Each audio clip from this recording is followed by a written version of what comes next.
시청자 여러분 안녕하십니까? 용감한 토크쇼 직설 원일입니다. 시진핑 국가 중국 주석이 북한에 갑니다. 미국과의 무역전쟁, 기술 패권 전쟁을 벌이고 있는 중국이 오사카에서 열리는 G20 회의를 앞두고 북한을 전격 방문하는 겁니다. 북한 김정은 위원장으로선 남북 정상회담을 먼저 하자는 문재인 대통령의 제안을 외면하고 중국 시진핑을 초청하는 수를 뒀습니다. 시기도 묘하고 정세도 묘하고 중국의 노림수, 북한의 전략 복잡합니다. 이를 바라보는 한국과 미국의 대응 전략은 무엇일까요? 궁금합니다. 샵 3698 100원 유료 문자로 시청자 의견과 질문 받아가면서 전문가들께 한반도 정세 묻고 정리하겠습니다. 직설 시작합니다.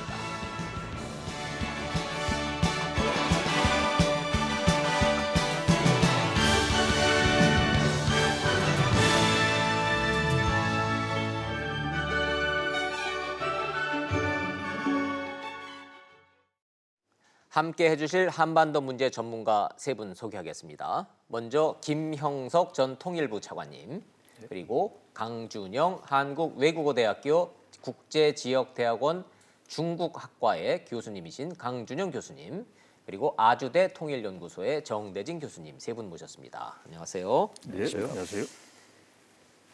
북한 평양에 우이탑이라는 게 있습니다. 북한과 중국은 엄청 친하다를 상징하는 조형물이랍니다. 북한이 이 우이탑을 대대적으로 보수하는 장면이 카메라에 잡혔습니다. 뭘 의미하는지 평양 상황 먼저 보시고 전문가 토론 이어지겠습니다. 지난 13일 촬영된 평양 모란봉 구역 우이탑 주변 모습입니다. 꼭대기 오각별이 특징인 30m 높이 우이탑 주변으로 보수나 청소를 위한 임시 구조물이 설치돼 있습니다. 우이탑은 중국인민지원군의 6.25 참전과 희생을 기념하기 위해 세운 북중 친선의 상징입니다.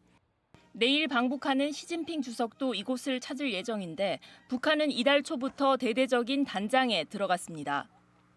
한 일주일 전부터 계속해서 도로 정비를 하고 있었어요. 우이탑 리모델링하는 작업하고 그다음 보도블록을 재정비하는 작업은 시진핑 주석을 맞이하기 위한 그런 일이라고 이야기를 했어요. 2001년 장쩌민 주석, 2005년 후진타오 주석도 방북 당시 우이탑을 찾았는데 이번에는 눈길이 가는 이유가 더 있습니다. 미 제국주의자들의 무력 침공을 반대하는 조선 전선에 참전하여 중국인민지원군 열사들을 추모하여 중국 공산당 대외연락부는 북중 정상회담 외에 우이탑 행사 일정만 콕 집어 공개했습니다. 무역 분쟁 등 현안을 놓고 다음 주 G20 정상회의에서 트럼프 미 대통령과 담판을 치러야 하는 시 주석이 이번 방북을 통해 미국에 대한 결의를 다지겠다는 속내를 비춘 것으로도 해석됩니다. 자, 시진핑 중국 주석이 평양 내일 간다라는 이제 얘기부터 정리를 좀 해드렸습니다. 평양이 국빈 방문을 준비하기 위해서 우이탑을 대대적으로 보수하고 있다, 이런 내용들. 방금 보신 화면은 아마도 캐나다에서 캐나다 국적을 가지신 분이 평양에 관광 가셨다가 차에서 이렇게 찍은 그런 화면으로 지금 추정이 되고 있습니다. 멀리서 보고 있습니다. 평양도 하늘이 맑긴 맑네요. 파랗네 아주. 예, 공기가 좋은 모양입니다. 자, 이럴 때 이제 국정 경험이 있으신 우리 김형석 전 차관님한테 제가 좀 궁금한 것부터 좀 여쭤보도록 하겠습니다. 예. 시진핑이 뭐 평양 방문하는 게 2008년도 부주석 때 뭐 한 번 있었다 하고, 그렇죠. 후진타오가 방문했던 게 2005년이라고 하고, 네. 14년 만에 중국 주석이 평양 가는 거는 대단히 이례적인 일이라고 하고, 그렇죠. 이제 시청자들 그렇게 알고 있는데 네. 굉장히 전격적으로 발표가 됐잖아요. 네. 예. 통상적으로 이럴 때 한국 정부에 중국이 좀 알려주나요? 우리 평양 간다고? 관계가 아주 뭐 악화되지 않는다면 네. 이제 보통의 경우는 이제 알려줍니다. 한중 관계도 그 정도의 관계는 되는 거죠. 그렇다고 봐야죠. 최근 보면 이제 청와대에서 설명한 것은 예, 지금 사전에 이번에는 해서 어땠을까요? 이번에서 보면 시진핑 주석의 입장에서 보면 예. 이제 한국의 그런 존재 자체를 무시하기 어려운 상황이란 말이죠. 예. 그렇다면 이게 이제 방북하는 문제가 중요한데 이런 부분에 대해서 이제 그 당사자나 또는 이제 가장 어떻게 보면 핵심적인 이해 국가인 대한민국에게 소위 그 이야기를 하지 않고 전격적으로 하는 것은 이제 시진핑 주석 입장에서 보면 부담이 되죠. 앞으로 네, 이런 네. 소위 그 동북아라든지 또 이제 중국 중심으로 해서 이제 판을 짜는 데 있어서 부담이 되기 때문에 네. 이런 부분은 이제 충분하게 이야기를 했을 가능성이 높다라고 생각합니다.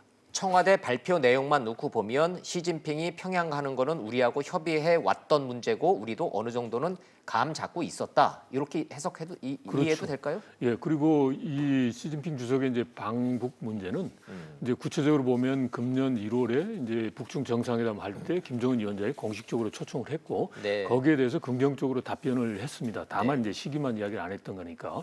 그래서 이번에 시기가 확정됐다는 거고 그리고 또 지금 시진핑의 이제 방북 그다음에 이제 우리 또 방한이 중요한 게 지금 현재의 비핵화 문제를 포함해서 여러 가지 문제를 푸는 데 있어서 예. 중요하다라는 게 벌써 작년부터 해서 계속 나왔던 문제거든요. 네, 그래서 네. 이제 그런 차원에서 본다면 다만 이번에 이제 내일부터 이제 성사된다는 그런 구체성이 있습니다만은 이런 그 방북하는 문제에 대해서는 이미 이제 관련 국가 내 충분하게 서로 좀 그 논의된 이제 사안이고 거론됐던 사안이기 때문에 알겠습니다. 예. 자 그렇다면 전문가들 말씀을 김 차관님 말씀을 정리를 해보면 시진핑이 평양 가는 거는 다 기정사실로 알려져 있었는데 시기가 묘하다 이겁니다. 시기가 왜 요때냐 이거죠. 이달 말에 트럼프 만나서 담판 져야 되고 김정은 위원장과 그 문재인 대통령이 남북 정상회담을 한 해 만에 이게 되네 안 되네 지금 이런 상황. 아주 묘한 시점에 시진핑이 평양을 가는 게 무엇을 의미하는지를부터 이제 시작을 하는 게 순서인 듯합니다. 오늘 마침 그래서 제가 특별히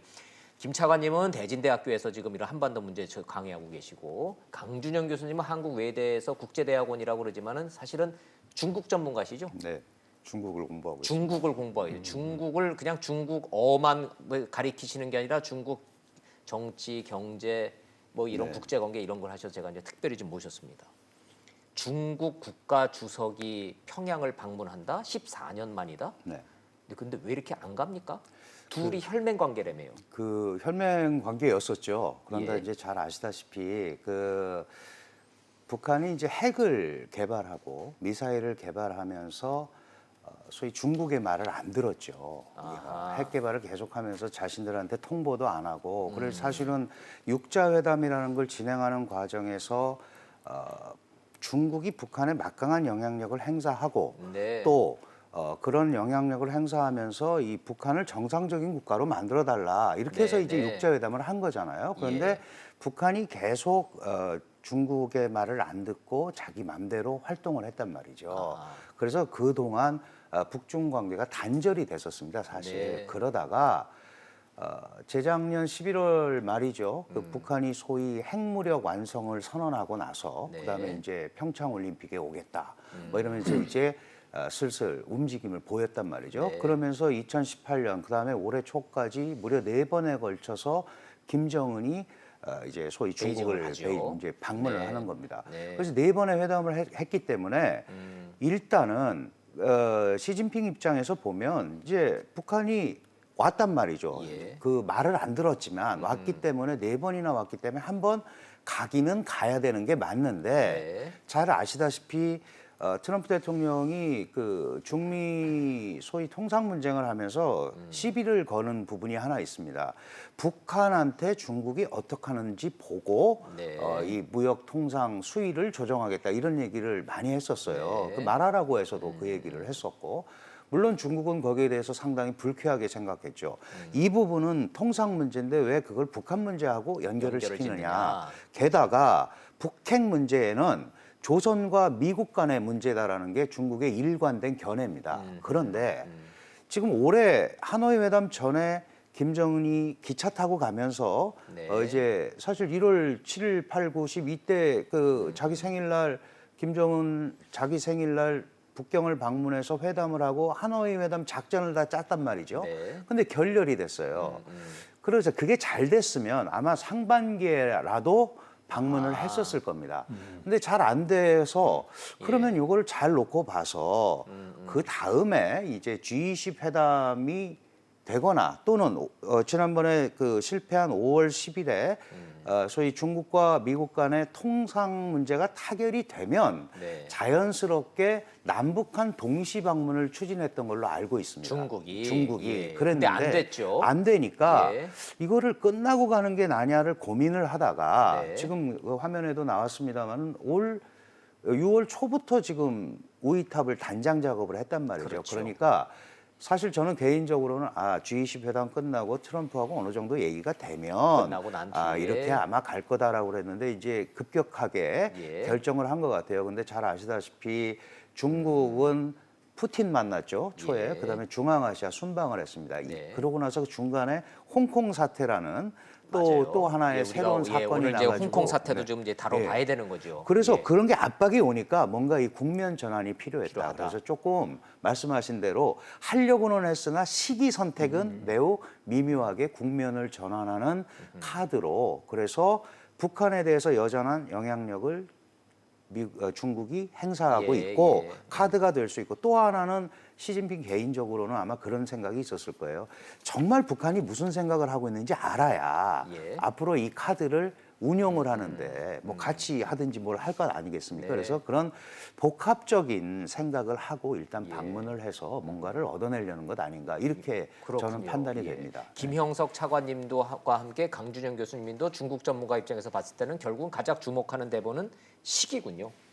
왜 이번이냐 이겁니다. G20 이전에 트럼프 만나기 전에 시진핑이 북한에 가서 김정은을 만나는 그 시점이 제일 주목 포인트다라고 이제 보고 계시네요. 결국은 정대진 교수님도 결국은 시점인가요? 관전 포인트가? 예, 그렇죠. 어떤 측면에서 정 교수님은 어떤 측면에서 분석을 하십니까? 시진핑 주석이 북한을 가야겠다라고 하는 거, 가야 된다라고 네. 하는 필요성은 올 초부터 꾸준히 얘기가 됐던 건데 네. 지금 갑자기 좀 발표가 됐잖아요. 누가 봐도 이제 급박하게 좀 발표가 된 것인데. 그렇죠. 뭐 우리 입장에서 봐서도 시기는 그렇죠. 빠르죠. 예, 그렇죠. 예, 정상적으로 좋습니다. 봤을 때도 뭐 한 일주일 정도는 앞두고 이렇게 발표되는 게 관례인데 좋습니다. 불과 며칠 앞두고 발표된 거 보면은 이건 북한과 중국, 특히 중국 쪽에 뭔가 긴박한 필요성이 있었을 것이다라는 추정이 좀 가능해 보입니다. 네, 자 추정을 한다면 그러면 시진핑은 김정은을 만나서 무엇을 말하기 위해서 간다라고 좀 정리를 우리가 좀 일반인의 언어로 제가 좀 여쭤본다면 뭐부터 얘기를 할까요?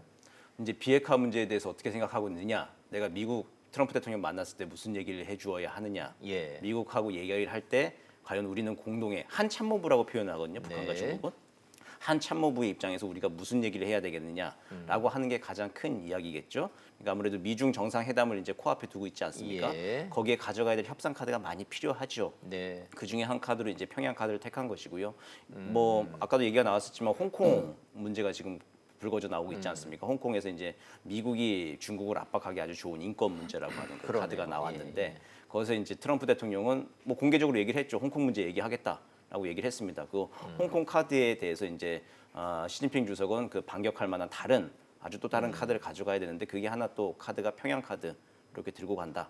그렇게 볼 수도 있을 것 같습니다. 좋습니다. 그러면은 이 시점에서 중국 정부가 공식적으로 밝히고 있는 시진핑 방북 명분과 그 이유에 대해서 외교부의 발표 내용을 저 외교부의 저 외교적 수사를 전문가들은 어떻게 해석하는지 제가 좀 일반인의 언어로 좀 여쭤보지 않을 수가 없습니다. 자, 외교부 대변인 얘기입니다. 한반도 문제의 정치적 해결, 새로운 진전. 뭐 그 뒤에 뭐 새로운 진전이라는 얘기는 뭐 하나만한 얘기 같고 한반도 문제라 하면은 결국은 우리 입장에서는 비핵화 문제일 것 같고 정치적 해결이라는 문제는 도대체 뭘 의미하는지 저 김 차관님부터 제가 저 세 분한테 공통적으로 같이 좀 해석 저 번역기를 좀 돌려주셔야 되겠는데요. 네네. 어쩌자는 겁니까, 저희는? 예, 저기서 말하는 한반도 문제는 이제 비핵화 문제를 포함해서 이제 좀 포괄적인 문제죠.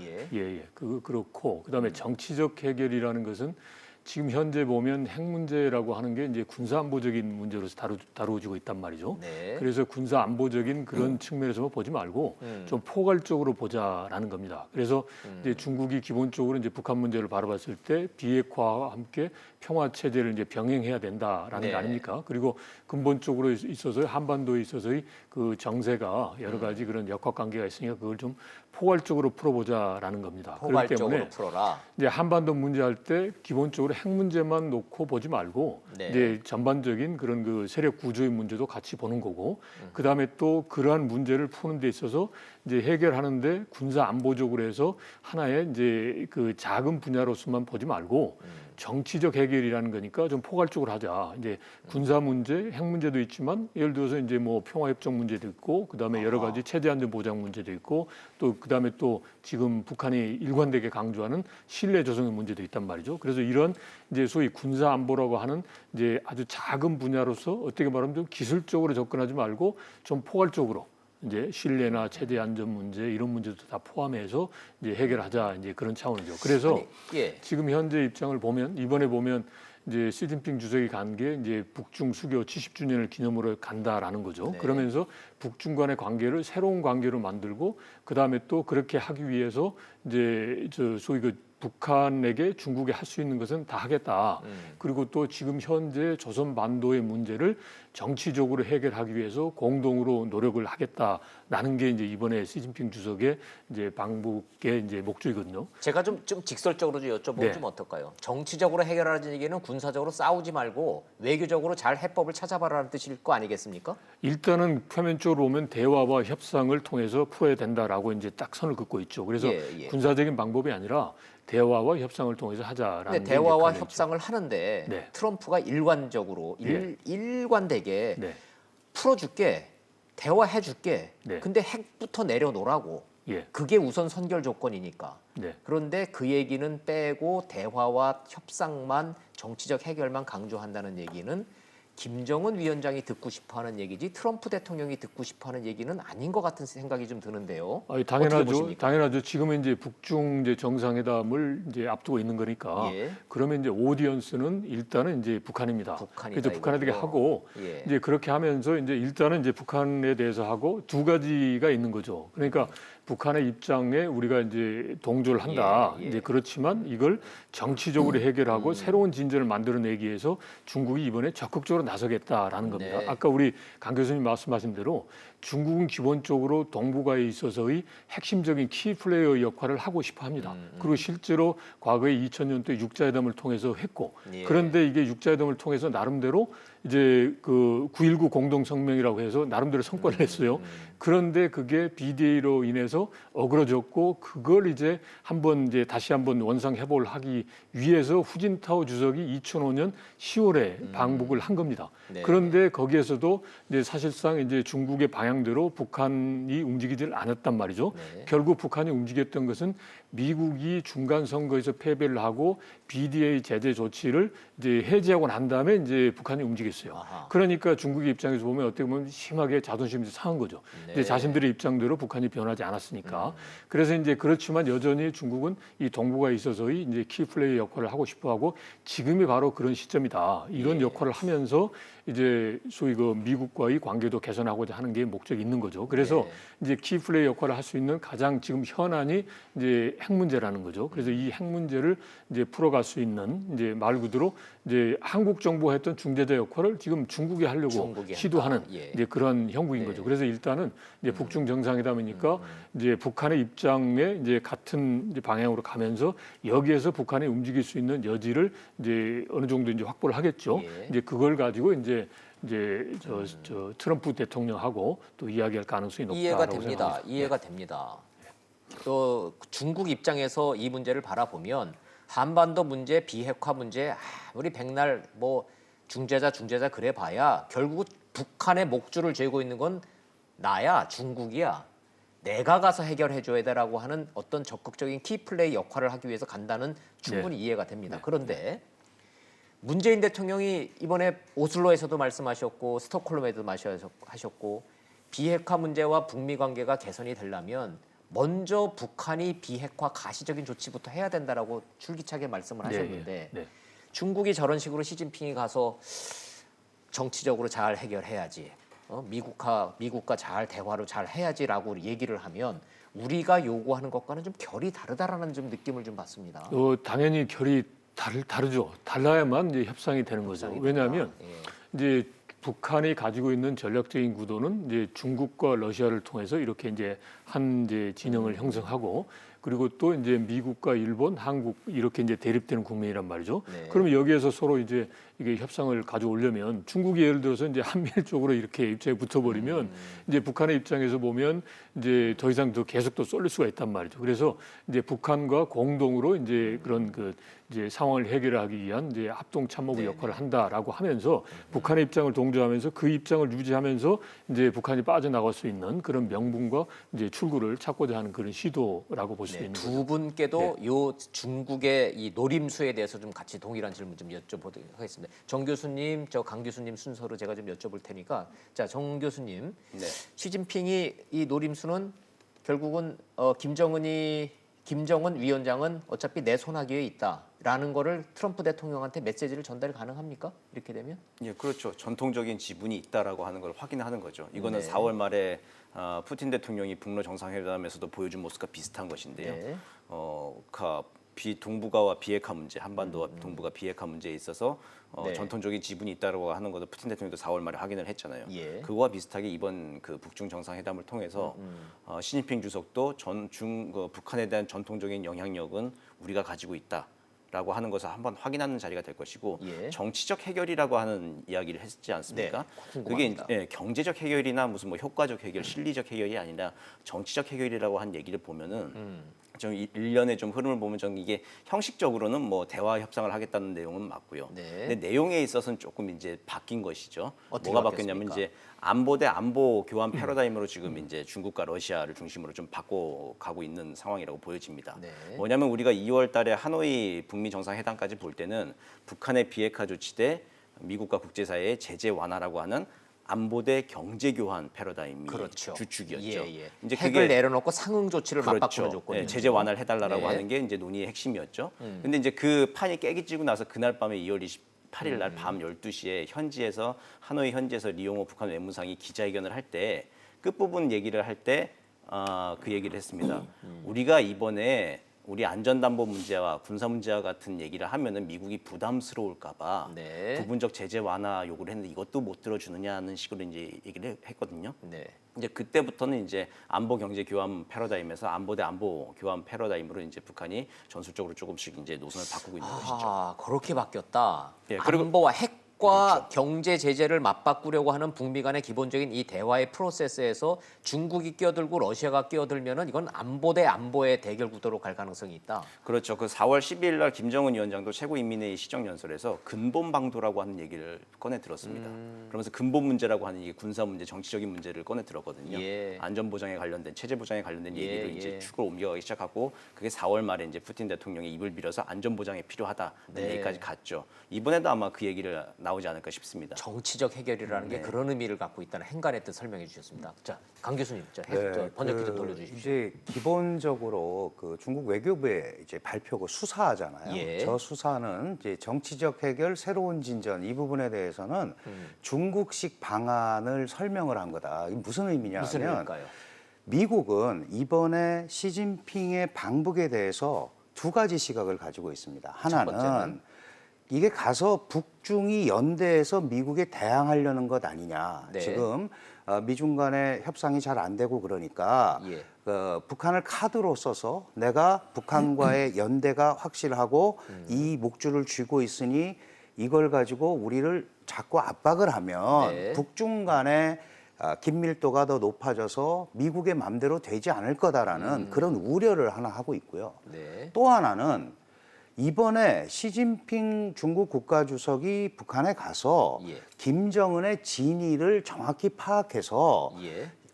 이러이러한 생각을 하고 있구나라는 거를 트럼프 대통령에게 전달을 하면 또 다른 북미 3차 회담의 촉진제가 될 수 있지 않느냐라는 기대도 하고 있습니다. 그 이 두 두 가지가 가지 다가 있다? 기대에 대해서 이제 미국의 일부 보수 세력이나 소위 이제 매파 세력들은 앞부분에다 초점을 맞추고 있는 거예요. 이게 예를 들면 이번에 시진핑이 가서 어차피 미국하고 잘 되지도 않는데 우리도 카드 하나 갖자. 네. 그래서 북한을 확실히 끌어안고 이걸 카드로 써서 대미 무역 협상의 지렛대로 쓰자라는 쪽으로 갈 경우에 미국이 예. 대책이 있느냐라는 걱정을 하고 있으니까 이 외교부의 수사는 그런 게 아니다. 우리가 이번에 가서 정치적 해결을 통해서 한반도 문제의 새로운 진전을 이끌어내는, 그러니까 다시 말해서 과거로 회귀해서 끌어안아서 그걸 카드로 쓰려는 게 아니고 네. 이 한반도 문제를 해결하기 위해서 발전적 방향으로 간다라는 메시지를 일단 준 거죠. 그렇다면 교수님 개념적으로. 해석대로라면 네. 두 가지 해석이 공존하는 하지만 이거는 미국을 자극하고 미국과 대응하고자 하는 어떤 연대를 강화해서 가는 게 아니라 트럼프를 도와줄 수도 있다라는 묘한 메시지다. 메시지를 주는 거다. 네. 그런데 네, 그 네, 말씀을 네. 하시니까 네, 제가 지금 질문이 생각이 나는데 트럼프 대통령 과거에 김정은하고 이 협상을 잘 탑다운 방식으로 할 때 말 잘 듣고 얘기 잘 통하다가 시진핑만 만나고 오면은 김정은이 말을 안 듣기 시작하고 삐딱하게 나가더라. 나 이거 마음에 안 든다. 중국 마음에 안 든다라고 좀 노골적으로 얘기한 적이 과거에 있었단 말이에요. 네, 계속 실제로 그렇게 이번에 하고 그렇게 있죠. 될 가능성 없을까요? 이번에는 제가 판단할 때는 시진핑 중국 국가주석이 전격적으로 지금 그 방북을 발표를 했고 중국이 네. 머리가 복잡할 겁니다. 지금 어디 카드를 써야 될지. 지금 제일 중요한 거는 제가 볼 때 연대 이런 거보다도 정말로 지금 김정은이 원하고 있는 게 뭔지. 네. 지금 정 교수님이 아주 좋은 말씀을 해주셨는데 결국 중국이 가장 북한에 대해서 원하는 것은 뭐 체제 보장이 핵심입니다.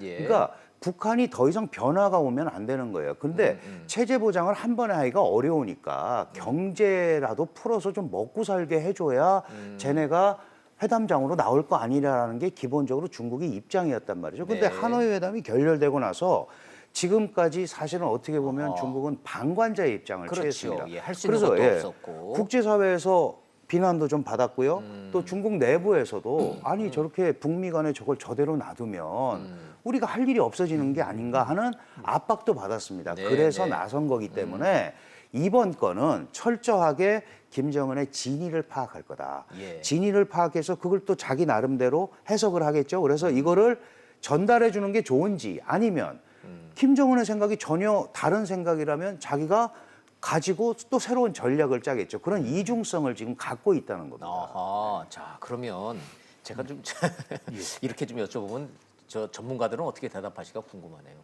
만났어요.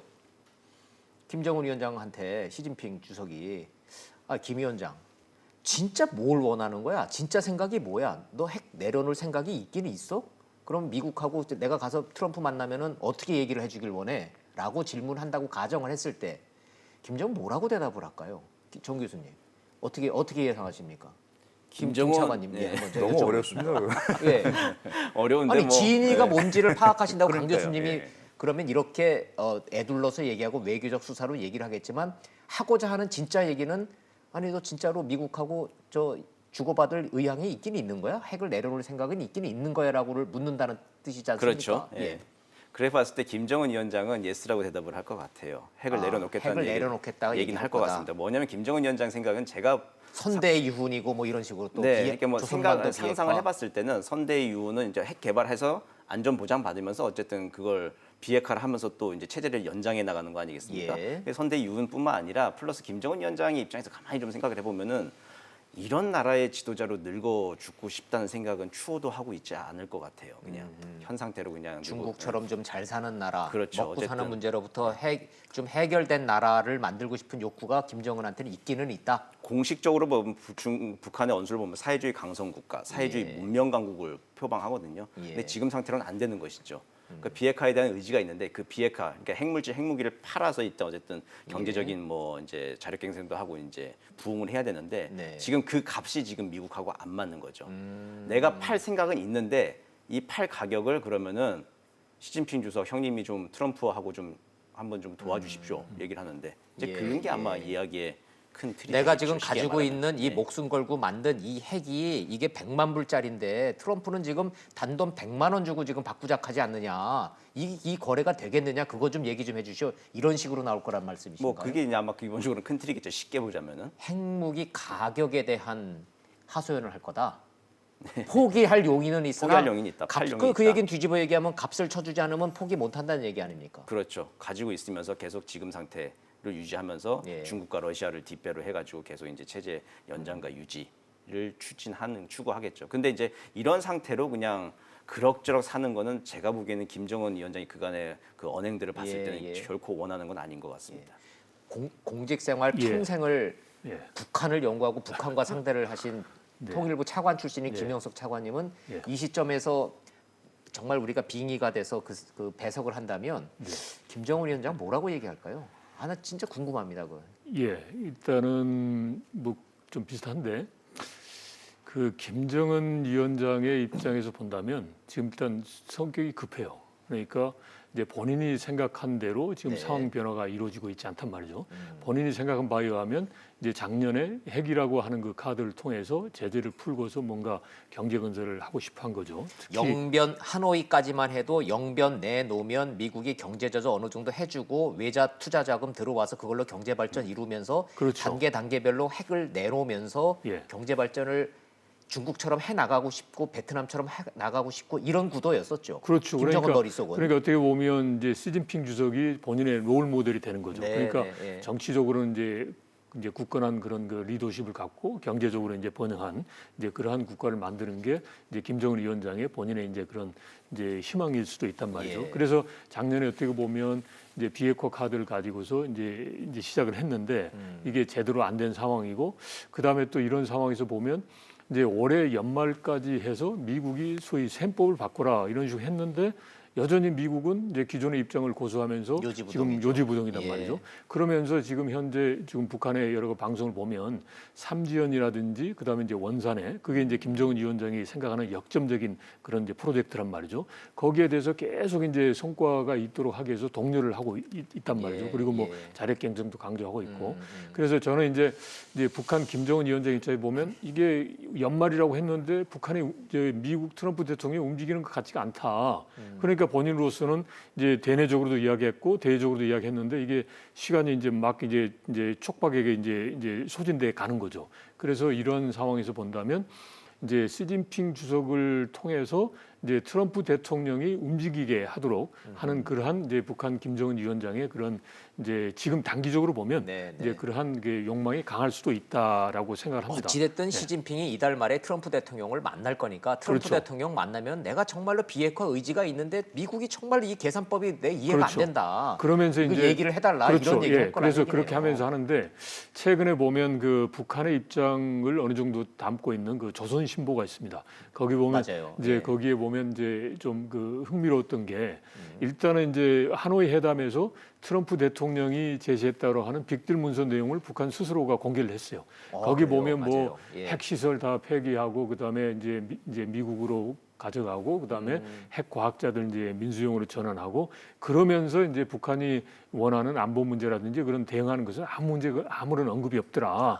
그러면서 하는 소리가 뭐냐면 이제 과거에 보면 핵이라는 것은 자주적인 권리니까 뭐 결코 다른 어느 나라가 시비를 할 수 없다라고 하는데 그런 문제는 빠지고 네. 이 소위 그 이제 소위 말하는 비핵화는 하는데 우리가 그냥 비핵화를 할 수 없다. 그러면 이게 상응하는 조치인데 그러려면 트럼프 대통령이 본인이 할 수 있는 만큼의 조치에 상응하는 비핵화 요구를 해라 이런 논법이에요. 아하, 그러니까 안 하겠다는 게 아니라. 예, 그래서 안 아마도 하겠다는 게 아니고 예, 예. 우리가 이 트럼프 대통령이 요구하는 걸 우리가 받으려면은 그만한 뭔가 대가가 그렇죠. 있어야 되는데 대가가 없더라. 예. 그 말이 답답하다. 이 그래서 하소연을 하게 조금 될 전에 거다. 이제 정 교수님 말씀과 비슷한데 예, 그래서 아마도 이제 김정은 위원장이 이제 그 시진핑 주석한테 이렇게 할 겁니다. 비핵화에 대해서 이미 밝힌 대로 한다. 이제 나 조선반도가 의지 핵무기 있다? 예, 없다. 예. 없는데 지금 이제 나름대로 북한으로서는 조치를 했는데 아무것도 없다. 실제로 보면 이제 국제사회가 봤을 때 북한이 취한 비핵화 조치에 대해서 의미가 없다라고 하지만 북한의 입장에서 보면 나름대로 많이 했단 말이죠. 네. 풍계리도 했고 뭐 그다음에 뭐 모라토리엄도 하고 했으니까 거기에 상응하는 이런 게 있어야 되는 거 아니냐. 그래서 이 부분에 대해서 아마도 이제 집중적으로 이제 이제 시진핑 주석에게 이야기를 하고 그러면서 이제 양수협장인 거죠. 이게 안 되면 북중 이제 그 70주년이 되고 새로운 북중 관계를 맺는다고 했지 않느냐. 그러면 확실하게 이제 동맹 국가로서 혈맹 국가로서 이제 중국이 우리를 지원해 줘야 되는 거 아니냐. 내 이런 쪽으로 뒷배 해서 역할을 해줘야 된다. 그렇죠. 중국은. 그걸 같이 이렇게 이제 담고서 이제 시진핑에게 그런 메시지를 전할 가능성이 높다라고 생각합니다. 시진핑과 김정은이 만나면 대충 어떤 얘기가 주고받을지 전문가들이 지금 예상 시나리오를 쓰고 계시는데 경험적으로 봤을 때 전문가들의 예상 시나리오하고 실질적인 결과하고 크게 다르지가 않습니다. 진도 좀 나가보죠. 강 교수님. 요 시점에 묘하게요. 트럼프하고 시진핑하고 전화 통화했죠. 네, 그렇습니다. 그 내용 들으셨죠? 네, 이제 들었습니다. 국민 여러분들도 다 아실 텐데 자, 둘 다 평등적 관계의 대화를 그렇게 강조를 네. 해도 많이 하대요. 그 참 변화죠. 사실은 뭐 예. 기분 좋은 통화였다 그러는데 지금 사실 북미 무역 협상이 중미 무역 협상 결렬의 가장 큰 원인이 뭐냐하면 그 소위 기술 이전과 절취 기술에 대한 법제화 문제거든요. 그 법제화라는 게 뭐냐면 남의 나라를 법을 만들라 마라 미국이 무슨 근거로 하느냐. 이게 애초부터 불평등 구조로 진행이 된다. 네. 이런 표현을 써서 사실 그 미중 무역 협상이 결렬이 된 겁니다. 예. 그런데 트럼프 대통령이 어제 이제 그 통화에서 네. 호혜 평등의 균형 있는 운동장 얘기를 했단 말이죠. 예. 그 얘기는 뭐냐 하면 적어도 중미 간의 무역 문제, 관세 문제 이 부분이 더 이상 확산이 돼서 걷잡을 수 없을 정도로 가는 것은 막아야겠다라는 양 정상의 공감대가 있다고 저는 생각을 합니다. 그런 의미에서 네. 큰 틀에 급작스러운 타결은 어렵겠지만 네. 적어도 낮은 정도로서 이 위기를 관리하자라는 거는 가능해진다. 그것까지는 어느 정도 얘기를 하고 중미라는 미국과 중국이라는 세계적 국가의 지도자들이 G20 회의에서 물론 뭐 20개 나라 정상이 오는 거긴 하지만 만나서 아무 결과가 없다. 이것도 또 굉장히 넌센스거든요. 그런 의미에서 아까 정 교수님 지적하신 대로 시진핑은 또 북한 카드를 갖고 있는 게 중요하고 네. 그걸 가지고 와서 우리가 이렇게 노력을 하고 서로 맞춰가고 있으니 우리가 이걸 한번 좀 풀어가 보자라는 차원에서 얘기를 했다라는 그런 관점에서 본다면 이번에 G20 회담이 네. 나름대로 미국과 중국이 상황을 관리해야겠다는 차원으로는 공감대를 형성한 거다. 저는 그렇게 보는데 계속 파국으로 치닫지 예. 않겠다라는 낙관적 해석을 해주시는군요. 일단은 그런 그 모멘텀을 동력을 찾을 거다. 아, 그런데 그래요? 예. 북한 문제는 또 사실은 별개입니다. 이게 왜 별개냐면 연계가 돼 있지만 왜냐하면 미국과 중국이 결정하는 일이 아니잖아요. 김정은이 어떤 생각을 갖고 있느냐에 따라서 하는 거니까 제가 아까 진위를 파악하고 싶다라는 것은 김정은은 당연히 한반도 비핵화 선언을 했죠. 예. 판문점 선언에서도 했고 9.19 평양 선언에서도 했고 지금까지 모든 이어지는 것의 전제가 북한은 한반도 비핵화. 네. 물론 우리는 이제 북한 비핵화를 얘기하지만 북한은 조선반도 비핵화에 방점을 맞추고 가는 거예요. 그러니까 그걸 지금 부정할 이유는 하나도 없습니다. 그러면 결국 우리가 할 텐데 우리가 그런 거를 할 때 완벽하게 북한의 체제와 안전을 보장해 줄 수 있는 가시적 조치가 뭔가 있어야 할 거 아니냐. 결국 이 싸움이란 말이죠. 그게 아까 얘기한 안전 대 안전의 패러다임 교환인데 네. 이 부분은 또 미국이 어떻게 생각할 거냐. 예전에 하듯이 영변, 풍계리 이런 옛날 시설 파괴하고 비핵화했다? 이거 가지고는 안 막힌다는 거죠. 그렇죠. 적어도 예, 가시적인 조치가 있지 않으면 안 된다. 그게 현존하는 ICBM이라든지 기존 핵무기라든지 이런 데 대해서 뭔가 새로운 방향이 있으면 저는 시진핑이 그 얘기 할 거라고 봐요. 그거 가지고는 카드가 안 된다. 네. 뭔가 하나 더 내놔야 내가 가서 얘기한다. 근데 안 내놓으면 트럼프한테 할 말이 없죠. 다른 거 갖고 네. 해야죠. 거기 가서 김정은은 말은 그렇게 하는데 할 생각이 없다. 이렇게 하면 또 파국 아니겠습니까? 그런 의미에서 중재를 시진핑이 어떻게 하느냐. 그게 또 자국의 미국과의 관계에 있어서 자국의 이익에 유리하다고 판단이 됐기 때문에 지금 가는 거거든요. 좋습니다. 예, 교수님 말씀을 들어보니까 시진핑과 김정은이 어떤 얘기를 주고받으면서 어떤 메시지를 미국한테 전달하고자 하는지에 대해서는 시청자 여러분들이 이제 어느 정도 이해가 되셨었다라는 전제 아래 정대진 교수님, 네. 이 똑같은 질문을 미국 태평양 건너의 트럼프와 미국 정부 입장에서 이 상황을 바라보면 이걸 긍정적인 사인으로만 볼까요? 좀 경계의 눈초리를 볼 수밖에 없죠. 아니 믿을 수 없는 두 나라가 그렇죠. 지금 만나는 거 아닙니까? 예, 맞습니다. 트럼프 대통령도 아까 말씀하신 대로 예. 김정은이 나 만나고 나서는 하겠다고 했는데 시진핑 주석 만나고 나면 말이 조금 바뀐다. 항상 그래 왔잖아요. 예, 그래 왔다라고 하는 불만을 토로했죠 예, 작년에. 예. 그런 연장선에서 똑같이 지금 문제를 바라보고 있을 겁니다. 과연 아, 저게 지금 저런 얘기들이 네, 미국 내에서 노골적으로 나오고 있군요. 솔직히 말해서 우리 못 믿겠다 그런 뜻이군요, 지금. 그렇죠. 미국의 이제 벌써 워싱턴 조야에선 벌써 나오기 시작했고요. 아. 예. 그리고 뭐 미국의 중국에 대한 경계로는 단순히 예전에 뭐 일본과 80년대 관세 정쟁하던 그런 경쟁이 아니라 이제 예. 패권 전쟁이지 않습니까? 그런 차원에서 중국이 북한이라고 하는 또 다른 한 축의 카드를 손에 이렇게 쥔다라고 하는 거, 예. 자신들 이게 미국이 이게 관리할 수 있는 영향력을 벗어나서 북한이 또 중국 쪽으로 좀 원래 뭐 북중 관계는 혈맹 관계이긴 하지만 네. 그쪽으로 조금 더 경도된다라고 하는 거, 그거는 이제 미국으로서는 좀 경계할 수밖에 없는 건데. 그러면 미국의 경계 부분에 대해서 시청자 여러분들이 이해를 돕기 위해서 제가 일문일답으로 정 교수님한테 네, 여쭤볼게요. 우리가 그냥 흔히 알고 있듯이 북한의 경제라는 게 정말로 중국이 파이프라인을 쥐고 있습니까? 중국이 미국이 원하는 식으로 압박을 해서 진짜 파이프라인을 잠그면은 북한의 경제는 정말 한 달도 못 버틴다. 사실관계 맞습니까? 전문가 입장에서 봤을 때? 한 달은 아니고 조금 더 버티긴 합니다. 조금은 뭐 시간의 문제지만 시간의 결국은 문제지만 중국이 진짜 맘먹고 이 북한과의 문을 닫아버리면 북한 못 버틴다.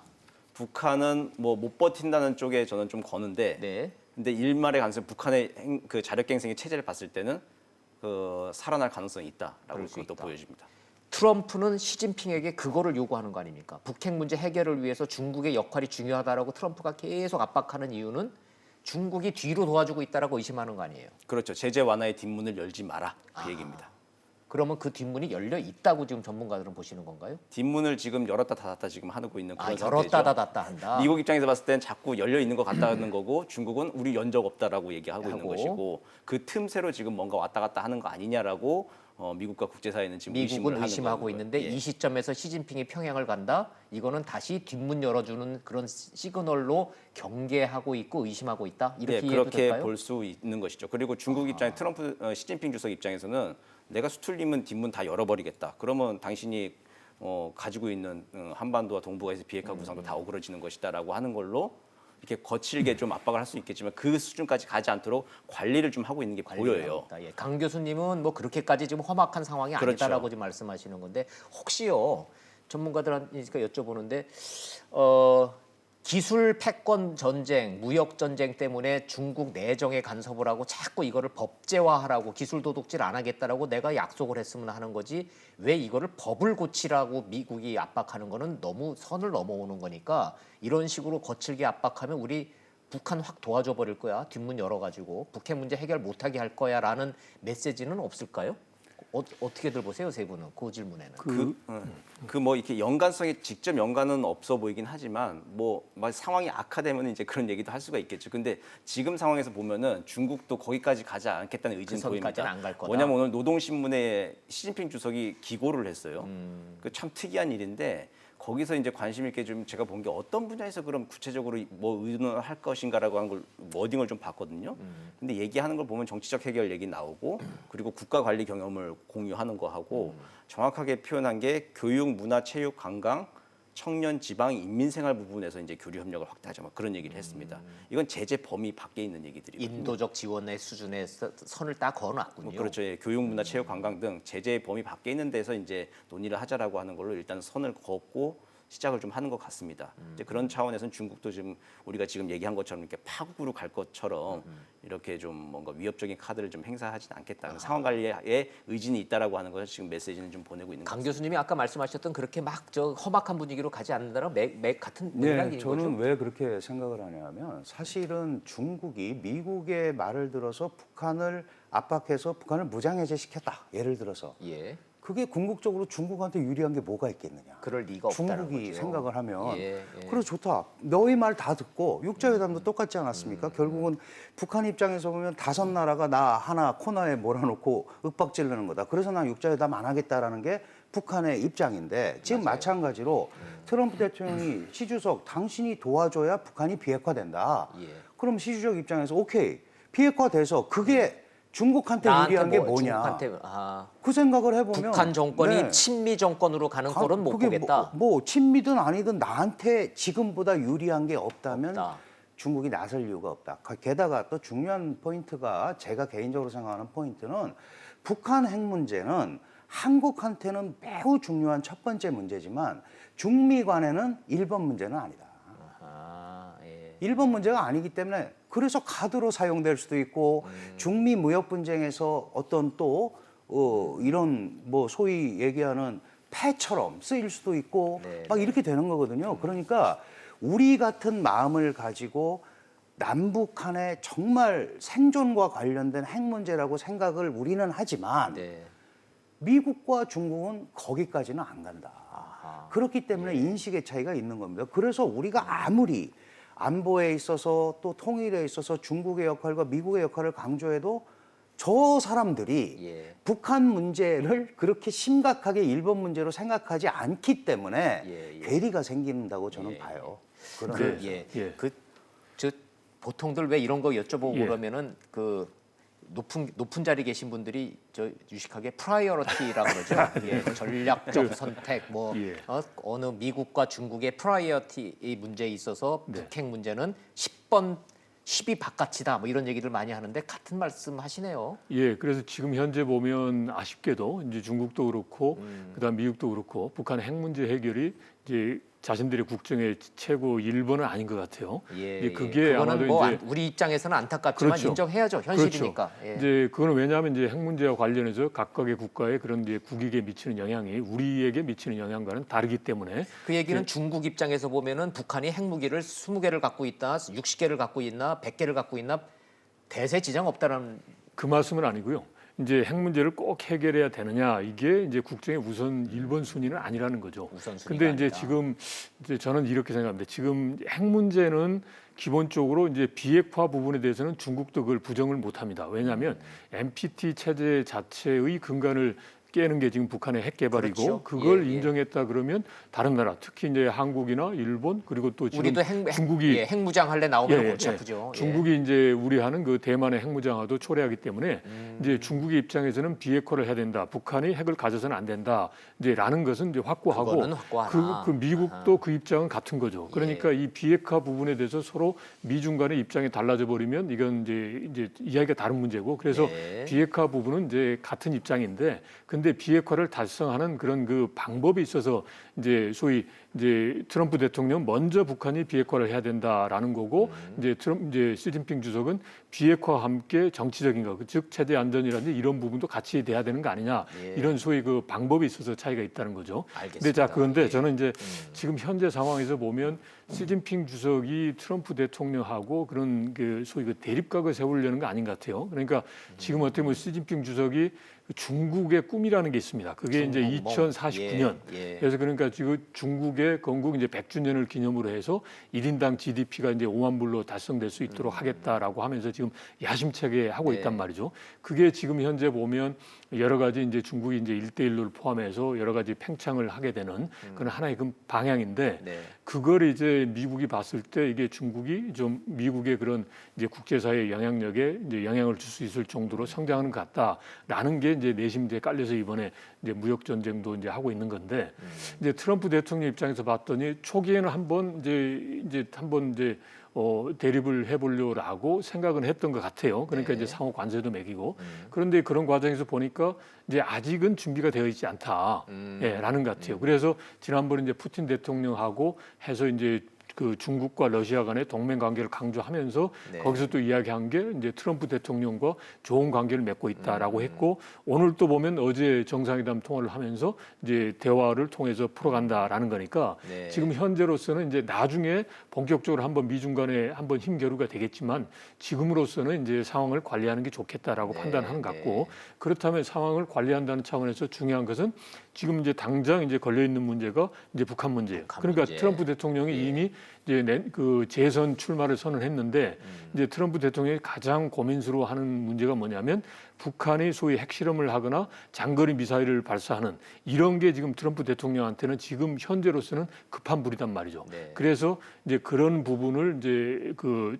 북한의 우중 그리고 북한이 그런 소위 모락처럼 유지하도록 하고 그러면서 한 발짝 더 나아가서 비핵화 부분에 진전이 있을 수 있도록 네. 이제 시진핑 주석이 일정 부분 역할을 하면 이제 미국과의 관계도 어느 정도 관리가 되고 아까 제가 말씀드린 대로 동북아에 있어서의 그 키플레이어 역할도 할 수 있다라는 판단을 자, 하고 중간 있지 않나 정리 좀 싶습니다. 하면서 시청자 여러분들한테 저 정리를 좀 하고선 가겠습니다. 미국과 북한이 이렇게 복잡한 속내에서 서로 힘겨루기와 기싸움을 하고 있지만 이거는 일단 파국 쪽보다는 좋게 가겠다라고 하는 낙관적인 전망을 할 수 있는 그런 근거들을 좀 교수님들이 말씀을 좀 하고 있습니다. 정말 급한 우리 얘기 좀 해보죠. 우리 얘기. 이렇게 되면 남북 정상회담 문재인 대통령이 제안하셨는데 이렇게 되면 이게 좀 긍정적으로 가는 건지 비관적으로 가는 건지 전문가들 의견이 좀 궁금합니다. 정대진 교수님, 남북 정상회담은 한 발짝 다가섰습니까? 한 발짝 뒤로 밀렸습니까? 저는 한 발짝 좀 다가서고 있다라고 좀 보여집니다. 다가서고 있다. 우리 근거는요? 바람대로, 우리 바람대로 지금 당장 이루어지고 있지는 않지만 예. 이 주변의 정상들을 만나면서 김정은 위원장도 여러 가지 이야기를 듣죠. 예. 그리고 주변에 이제 정상회담들을 하면서 특히 G20이라고 하는 것에 주요 정상들 모여서 한 번에 같이 얘기를 할 겁니다. 그때 포괄적으로 얘기를 다 할 때 그 상황에서는 결국은 다시 이제 돌아오는 공은 또 우리 쪽으로 좀 돌아오게 될 온다. 거라고 생각을 합니다. 결국은 이제 북한의 의중 그리고 또 북한에 대해서 가장 많은 특수관계로 역할을 가지고 있는 게 우리거든요. 그 전 세계는 돌고 돌겠지만 결국은 우리한테 또 물어보게 온다. 될 겁니다. 이제 그러면 그런 시진핑과 상황에서는, 김정은이 만나고 나면 문재인 대통령과 김정은 위원장의 남북 정상회담도 가시화될 가능성이 크다 이렇게 보시는군요. 네, 저는 한 7, 8월 중에는 뭔가 7, 좀 8월. 대회전이 좀 또 있지 않을까. 6월 말 이후에는 또 한미 정상회담에서 어떠한 카드를 또 내느냐가 이제 관건이겠죠. 네. 북한이 원하는 바 이게 안보 대 안보 교환 패러다임을 좀 요구하는데 그 안보 교환 패러다임에 원하는 상응 조치와 더불어 이제 앞으로 보여줄 수 있는 그 경제적 지원, 제재 완화에 관한 문제들의 로드맵이 만약 한미 정상회담에서 좀 가다듬어져서 제시가 된다면 7, 8월 중에 또 대회전이 있지 않을까 기대를 있을 수 봅니다. 있다. 예. 7, 8월 정도에. 예. 강경화 장관이 조짐이 좋다 이렇게 좀 말씀을 하셨는데 뭔가 좀 맥이 좀 통하는 것 같습니다.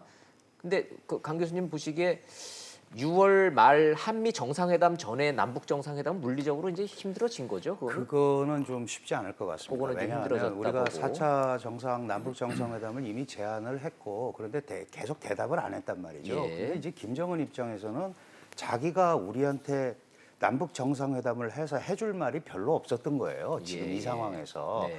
그래서 중국 얘기를 먼저 듣고 중국이 와서 우리를 좀 받쳐주면 좋겠다라는 생각을 한 거고 네. 그리고 그 얘기가 미국에 전달이 돼서 네. 어느 정도 공감대가 형성이 되면 남북 정상회담을 할 수 있는 거죠. 지금 북한 입장에서는 우리를 계속 왜 미국 말만 듣고 우리랑 하겠다는 거 안 하느냐고 우리는 윽박지르는 대상으로 지금 해놓고 있는 겁니다. 그런데 북한 여기서 입장에서는 한국 정부한테 남한 정부에 좀 불만인 거죠 현재로서는. 불만을 표출해야 이 구도를 만들죠. 예, 왜냐하면 예.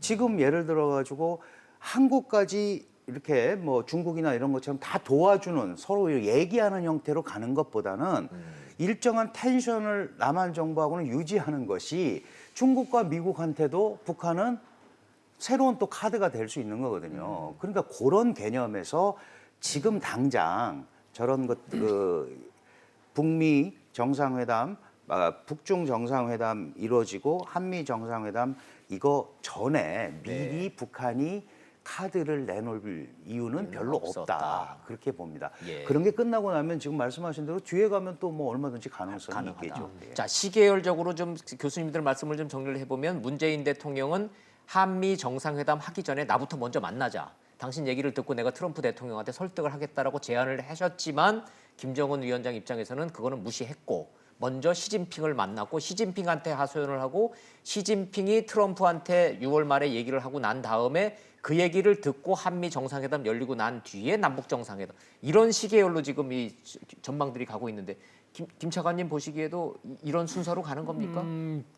그게 이제 일반적으로 생각할 수 있는데 아니면 이제 뒤집어 얘기해서 좀 저는 제가 보기에는 적극적으로 남북 그러니까 정상회담 그러니까요. 그러니까 이제 김정은 위원장이 어떻게 이제 선택하고 결정하느냐에 달려 있는데 네. 지금 김정은 위원장의 그 저돌적인 성격 그리고 무언가 이걸 막 여러 가지 자고우면하는 게 아니라 이제 확실하게 본인 생각에서 이제 이거다라는 쪽으로 가는 것 같아요. 그러니까 지금 김정은 위원장이 보면 일단 비핵화를 하겠다는데 안 믿어주고 거기에 이제 상응한 조치가 안 오는 것이 불만이에요. 그러면 이걸 풀기 위해서 결국은 이제 트럼프 대통령을 움직여야 되는데 자꾸 이야기하는데도 친서까지 보는데도 안 움직여요. 그러니까 결국 그래서 그렇다면 이제 트럼프 대통령 움직일 수 있는 사람은 이제 시진핑 주석이다라고 생각해서 이제 우리의 대통령님을 이제 선택한 게 아니라 시진핑 주석을 이제 선택을 한 거란 말이죠. 그래서 예. 문재인 대통령이 아니라 예. 트럼프한테 나를 좀 믿어주고 나하고 신뢰관계를 바탕으로 해서 내가 비핵화 조치를 하면 상응 조치를 좀 내달라는 얘기에 파트너를 문재인 대통령이 아니라 지금은 시진핑이다 이거예요. 그게 김정은 위원장이 지금 지금 현재 생각을 한 거죠. 왜냐하면 예. 이제 조금 전에 이야기하신 대로 북한은 남한이 이제 소위 그 판문점 선언이나 9.19 선언을 했는데 여전히 뭐 민족 자주의 입장에서 벗어났다라고 하고 얘기했단 말이죠. 그 말은 뭐냐면 미국의 트럼프 대통령 움직이는 데 있어서 이제 대한민국이 나름대로 한계가 있다라고 김정은 위원장이 이제 판단을 하고 있는 거예요. 지금 현재 상황은. 그래서 이제 시진핑 주석한테 이제 가는 건데 지금 그렇다면 김정은 위원장의 입장에서 본다면 이제 한국을 통해서 얻을 수 없다 그러면 시진핑을 통해서 미국으로 계속 가려고 할 거란 말이죠. 네. 예, 그렇다면 그런 상황에서 본다면 남북 정상회담에 대해서는 이제 그렇게 크게 이제 그 의미를 두지를 않을 가능성이 높아요. 그러니까 그렇다면 이 조만간 남북 정상회담이 먼저 열릴 가능성은 낮다고 보시네요. 김 그렇죠. 장관님은. 그런데 이제 지금 만약에 이제 이걸 바꾸려면 우리가 이제 중국이나 이제 미국하고 긴밀하게 소통을 해야죠. 해서 이제 아까도 말씀드렸잖아요. 북한 핵 문제라든지 이런 문제가 미국이나 중국에게는 자기들 국정에 있어서 넘버원이 아니란 말이죠. 근데 우리는 이제 제1번 순위이니까 우리가 미국과 중국에 이야기해서 이 부분은 우리에게 있어서는 사활이 걸린 문제다. 네. 따라서 이제 미국과 중국의 그런 입장을 다 대변해서 우리가 할 용의가 있고 할 수도 있다. 그리고 예를 들어서 이제 뭐 제재 문제를 푸는 걸 포함해서 여러 가지 그게 우리의 협력이 보다 더 수월할 수가 있단 말이죠. 그래서 이런 부분에 대해서 미국과 중국이 이제 한국을 보다 더 이렇게 좀 이제 그 역할을 이제 존중을 하고 이제 한국과 할 수 있도록 하는 분위기를 만들어 준다면 그리고 또 그걸 김정은 위원장이 보고서 야 한국하고 이야기를 안 했다가는 뭐 별로 이게 이제 원하는 것을 얻을 수가 없네. 나는 이제 그런 인식을 할 때는 이제 남북 정상회담이라든지 남북 관계가 이제 정상 궤도로 갈 수도 있지 않나 싶습니다. 예, 그래서 지금 현재로서는 이제 미중 간에 지금 이제 일단은 이제 시진핑 주석이 이제 방북을 하고 그리고 G20 계기에 만날 거란 말이죠. 이걸 지금 상황에서 뭐 저희가 관여하는 것은 좀 시기적으로 어렵고 그래서 이 상을 잘 이제 따라가면서 그 부분에 있어서 우리 한국이 할 수 있는 역할에 대해서 계속적으로 이야기하고 실제적으로 할 수 있는 이제 그런 부분을 이제 찾아 나가야 되는 게 지금 현재로서는 이제 중요하다라고 생각합니다. 제 희망대로라면 그래도 김정은 위원장이 조금 더 판을 더 좀 이렇게 봐서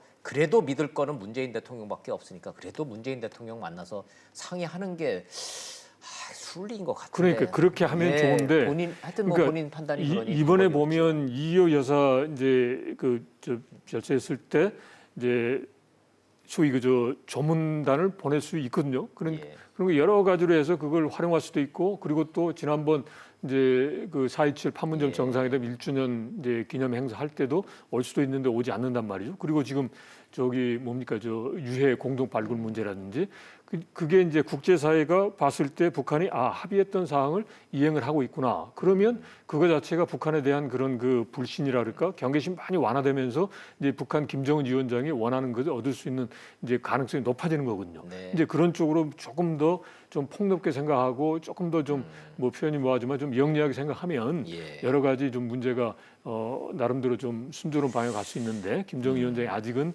이제 그 어떻게 보면 이제 저돌적이고 이제 특정 사안에 대해서 막 성격이 급한 것 같아요. 좋습니다. 자, 시간이 이제 2분밖에 남지 않아서 두 분 교수님한테 1분씩만 좀 실무적인 질문을 좀 드리겠습니다. 왜냐하면 문재인 대통령이 탑다운 방식보다는 이번에는 실무 협상을 강조를 했기 때문에 실무적인 질문만 딱 드리겠습니다.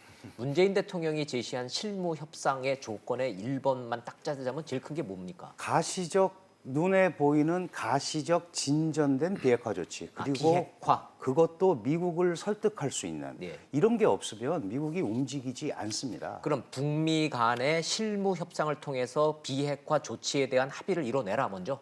우리가 예를 들어서 남북 회담에서도 마찬가지거든요. 탑다운 방식으로 했는데 밑에 가면은 잘 안 맞는단 돼요. 말이죠. 예, 그러니까 이제 뭔가를 옛날같이 계속 지난 얘기 해가지고는 해결이 안 되지 않습니까? 되니. 뭔가 구체적 성과가 나올 수 있는 그런 부분을 하나를 놓고 뭔가를 보여줘야죠. 그래서 남북한도 이거를 하고 있고 결국 이런 조치들이 가시화가 되면 북미 간에도 방향을 틀 수 있다. 그래서 탑다운 방식이 중요하지만 그 탑다운에서 통과될 수 있는 안들을 미리 네. 만들어서 가시적 성과로 예. 만드는 작업이 중요하다. 말로 상징적으로 비핵화에 합의했다. 이거 가지고는 더 이상 갈 수가 없다. 이제 그 이제 생각을 말의 좀 했습니다. 성찬, 말의 잔치는 이제 전 세계에 맥히지 않는다라는.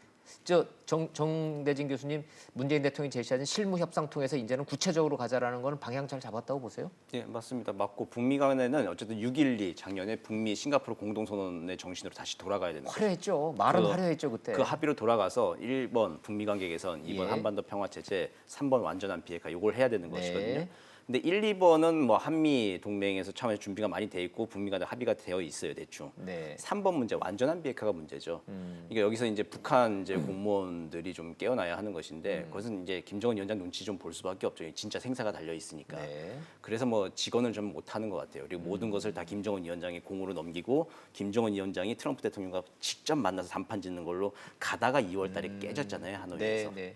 거기에 대해서 이제 북한 내부에서도 좀 상황을 객관적으로 좀 보고 좀 직언을 할 수 있고 그 직언을 들을 수 있는 그런 구조를 좀 가지고 아마 어렵겠지만 예. 거기에 대한 가시적인 조치를 가지고 있으면 실무 협상을 통한 그리고 탑다운의 성공, 유기적인 관계가 이루어질 수 있다고 봅니다. 예. 청와대의 모든 의중, 문재인 대통령의 의중이 북한과 미국에 다 녹아들어져 있다라고 청와대가 설명을 하고 있는데 이렇게 실무적으로 이제 가시적으로 되지 않으면 의미가 없다라는 게 지금 최종 방점으로 좀 정리를 하겠습니다. 오늘 제가 사실은 저 홍콩 문제도 좀 여쭤봐야 되고 미중 간의 이 무역 전쟁, 이 기술 패권 전쟁까지 좀 두루두루 좀 살펴보고 싶었는데 시간이 다 됐습니다.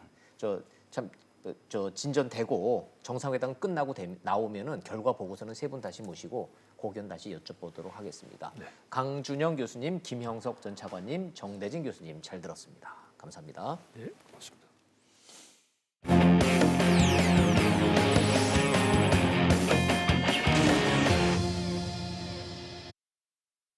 국내 정치권 소식 좀 알아보도록 하겠습니다. 무소속으로 탈당을 한 손혜원 의원이 결국 불구속 기소됐습니다. 뭔가 검찰은 있다고 보는 겁니다. 부패 방지법 위반과 부동산 실명제법 위반이라는데 손 의원은 여전히 아니라고 버티고 있습니다. 저 영상 보시고 이슈 따라잡기 돌아오겠습니다. 검찰은 손혜원 의원이 지난 대선 직후에 박홍률 당시 목포시장을 만나 도시재생 사업 계획이 담긴 보안 자료를 받았다고 밝혔습니다. 목포시장과 손혜원 그리고 도시발전사업단장 등과 만난 자리에서 이 목포시 도시재생 전략 계획이라는 자료를 건네주게 됩니다. 손 의원은 이 정보를 활용해 가족과 주변 사람들에게 사업구역 내에 부동산을 구입하도록 한 혐의가 적용됐습니다. 공직자가 업무상 알게 된 비밀을 이용해 자신이나 제3자가 이익을 얻도록 하면 부패방지법 위반입니다. 부동산을 산 사람은 손 의원 남편이 이사장으로 있는 크로스포인트 문화재단과 보좌관 가족들입니다. 검찰이 밝혀낸 손 의원 관련 부동산은 토지 26필지, 건물 21채로 모두 14억 원어치입니다. 지난 1월 SBS 끝까지 판다팀이 취재한 규모 22필지 19채보다 늘었습니다. 검찰은 이들 부동산 가운데 토지 3필지와 건물 2채는 조카 명의로 손 의원이 차명 보유한 것으로 판단했습니다. 손 의원의 보좌관도 함께 재판에 넘겨졌습니다.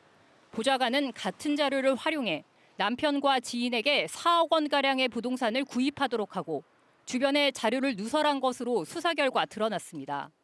또 손 의원에게 목포 부동산을 소개한 적이 있는 현지 주민 한 명은 보안 자료를 훔쳐 부동산을 구매한 것으로 조사됐습니다. 이에 대해 손 의원은 다소 억지스러운 검찰 수사 결과를 납득하기 어렵다면서 검찰의 기소 결정이 난 만큼 재판을 통해 당당히 진실을 밝히겠다고 말했습니다. 이슈 따라잡기 순서 돌아왔습니다. 김수민 시사평론가와 함께 자세히 살펴보도록 하겠습니다. 어서 오세요. 네, 안녕하세요. 반갑습니다. 네. 손혜원 의원부터 시작 좀 해보죠. 네. 제가 뭐 좀 기억나는 게 있어서 제 기억이 맞나 좀 먼저 여쭤볼게요. 검찰이 불구속 기소했다는 얘기는 재판으로 넘겼다 이런 뜻이죠. 네, 그렇습니다. 검찰은 손혜원 의원의 목포 사랑이 부동산 투기다 이렇게 본 거라고 해석해도 됩니까?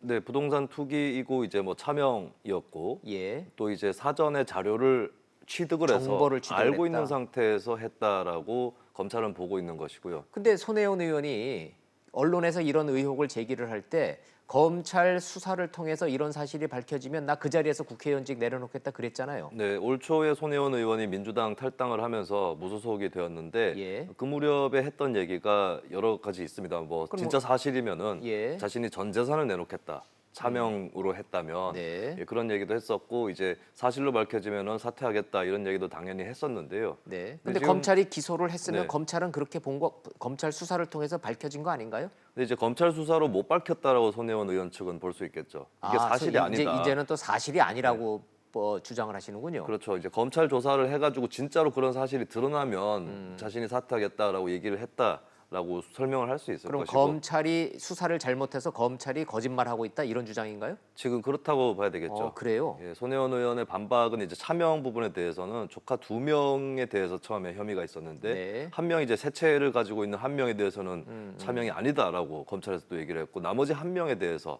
차명이다라고 얘기를 했는데 또 뭐 증여에 대한 부분 또 본인은 증여세도 냈었고 이런 것이 어떻게 차명이냐라는 게 첫 번째 반론이고요. 방금 두 전에 번째는 보여드렸던 파란 지붕이 이제 그 목포의 그 유명한 창성장이라는 그렇습니다. 건데 저 창성장이라는 저 건물의 매입은 조카 이름으로 됐지만 조카 이름으로 했고 사실 소유주는 손혜원이로 보는 차명 건물이다. 이게 검찰의 결론이던데 네 그렇습니다. 근데 손혜원은 이거 자체를 전면 부인하고 있어요. 예, 손혜원 의원이 이제 저쪽에 그 목포 일대를 좀 보존해야겠다라는 생각이 있었던 건 분명한데 네. 그 과정에서 이제 자신이 쓸 수 있는 그런 재력이라든지 그런 것들을 좀 활용하려고 했고 또 주변 지인들한테도 적극 권유를 했었죠. 그 과정에서 어떤 편의를 제공했거나 도움을 줬을 수는 있겠으나 손 의원 쪽 입장에서는 그게 뭐 내가 가진 건데 그것을 일부러 이제 그걸 막 은폐하기 위해서 뭐 조카한테 준 척했다 이건 아니다. 예, 증여세도 냈고 예, 그 과정에서는 그렇게 자신이 잘못한 게 없다라는 입장이 첫 번째가 있는 거고요. 검찰이 부동산 실명제법을 위반했다는 얘기는 우리가 부동산을 사고 팔 때 저를 포함해서 다 내 이름으로 해야죠. 내 주민등록번호로. 네. 그런데 내 조카의 이름을 빌어서 뭔가를 사게 하고 내가 돈 주면 그게 부동산 실명제법 위반인 거죠. 네, 그렇습니다.